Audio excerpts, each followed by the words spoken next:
हुजूर फरमाते हैं 3 लोग सफ़र कर रहे थे। ये आप अंदाज़ा फरमाइए, सही मुस्लिम की हदीस है, और ज़रा हुजूर के समझाने का एक ये रंग भी है अल्लाह को मनाने का, एक ये अंदाज भी है उसकी बारगाह में गुजारिशात पेश करने का। ये भी एक तरीका हुजूर ने हमें बतलाया। अगरचे अपनी नेकियों को छुपाना चाहिए, नेकियां जो छुपी हुई होती हैं वो कीमती होती हैं, वो कीमती चीज़ें होती हैं जो लोगों ने छुपा करके रखी होती हैं। हज़रत अब्दुल्लाह इब्न उमर फरमाने लगे कि नबी पाक सल्लल्लाहु अलैहि वसल्लम फरमाते हैं 3 लोग सफ़र कर रहे थे, रास्ते में तूफान आ गया, तेज़ बारिश शुरू हो गई, तो हुजूर फरमाते हैं वो तीनों बारिश से बचने के लिए एक गार में छुप गए। उनको पता है पुराने ज़माने के अंदर गारें होती थी और लोग जब सफ़र करते थे लंबे तो पत्थरों और पहाड़ों के बीच में से सफ़र करते थे। वो गार के अंदर चले गए। अब चूँकि तूफ़ान बहुत ज़्यादा था, जब वो गार के अंदर चले गए तो अल्लाह के प्यारे हबीब सल्लल्लाहु अलैहि वसल्लम फरमाते हैं पत्थर ऊपर से लुढ़कता हुआ आया और गार के मुंह के आगे आके उसने गार को बंद कर दिया। अब इतना तेज़ और इस मजबूती के साथ वो पत्थर लगा और इतना सही फिट हुआ कि अंदर रोशनी आनी भी ख़त्म हो गई। अब 3 लोग हैं। थोड़ी देर तो वो परेशान रहे कि शायद अब कभी बच नहीं सकेंगे, शायद चारों जानिब अंधेरा ही है और अंधेरा ही रहेगा, शायद यहाँ से निकलने के लिए अब हमें कोई रास्ता मुयस्सर नहीं आएगा। वो पहले तो परेशान हुए, फिर कहने लगे यार इस तरह करो, जरा गौर कीजिएगा मेरी बात पे। फरमाया इस तरह करो, अगर कोई ज़िंदगी में नेकी की है ना तो ज़रा उस नेकी को याद तो करो, और याद करके उस मालिक के हुजूर अर्ज़ तो करो, वो करीम है, कोई आखो शायद मन जावे ते गल कम ततड़ी दा बन जावे, अर्ज़ तो करो। तो उनमें से ये आप अंदाज़ा फरमाइए, ये बात बयान कौन कर रहा है? ये मदीने वाले रसूल बयान कर रहे हैं, ये नबी पाक अलैहिस्सलाम ने बयान फरमाया। ये वो कहानी है जो हमें हमारे नबी पाक ने सुनाई, रसूल करीम अलैहिस्सलाम ने हमें बतलाई, ये दास्तान मोहब्बत।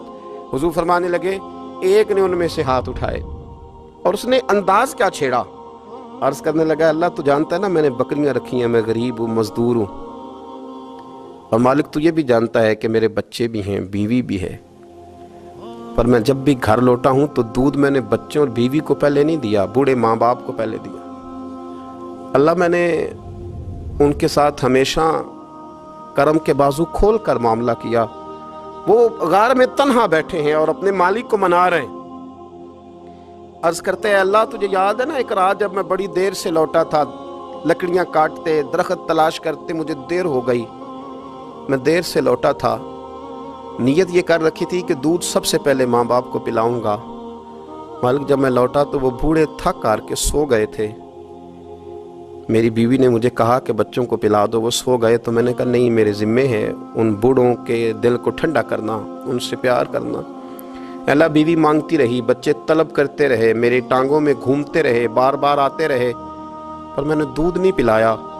ऐ मालिक फजर हो गई, आफताब तुलू होने का वक्त आ गया, पर मैंने माँ बाप के बेदार होने का इंतज़ार किया। ऐ अल्लाह वो जब उठे तो उनकी आंखों में जो मेरे लिए दुआ थी और उनके सीनों में जो मेरे लिए करम था, अगर तेरी बारगाह में वो नेकी कबूल है तो मालिक फिर रहम फरमा, न इस मुश्किल से आसानी अता फरमा।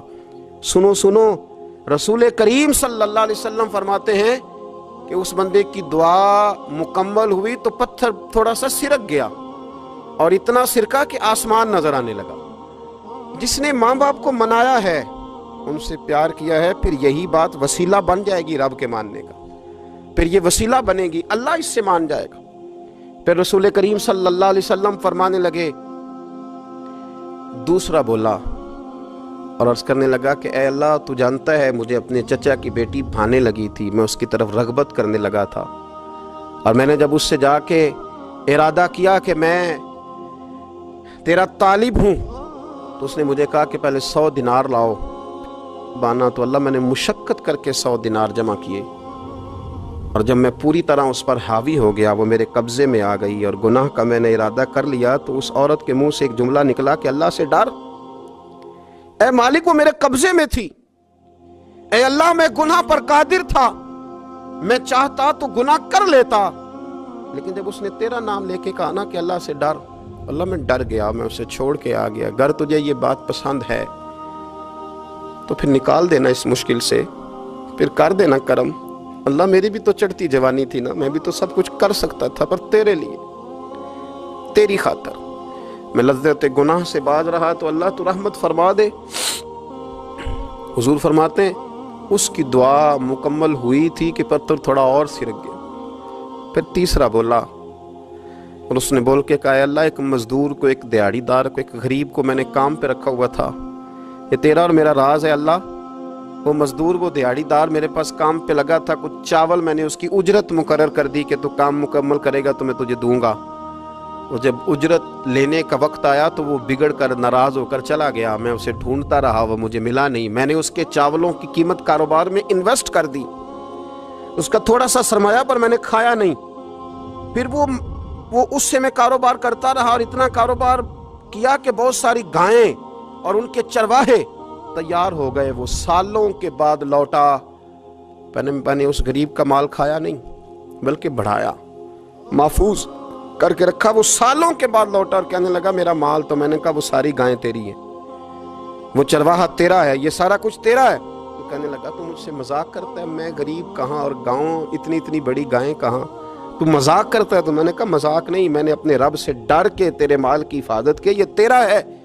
اے اللہ میں کھا بھی تو سکتا تھا نا، پر تجھ سے ڈر کر میں نے وہ سارا محفوظ رکھا۔ اللہ اگر تجھے میری یہ ادا پسند ہے تو پھر آج مان جانا، آج راضی ہو جا۔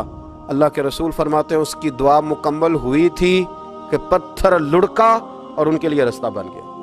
وہ باہر آ گئے تو حضور نے ہمیں بتلایا کہ وہ تمہاری نیکیاں جو چھپی ہوئی ہیں، وہ تمہاری نیکیاں جو تم نے خالص اللہ کی رضا کے لیے کی ہیں، ان نیکیوں، ان اعمال کا وسیلہ بھی تمہارے رب کے ماننے کا ذریعہ بن جائے گا۔ اس کو منایا جائے، اس کی حضور حاضری دی جائے، اس سے بخشش کا سوال کیا جائے، اس کی بارگاہ میں یہ گزارش کی جائے کہ اللہ غریبوں، مجبوروں، کمزوروں اور ان لوگوں کے صدقے جو اللہ رستہ دیکھ رہے ہیں کہ رستہ کب کھلے گا، جو تیری بارگاہ کرم کے سوالی ہیں، ان کے صدقے تو رحم فرما۔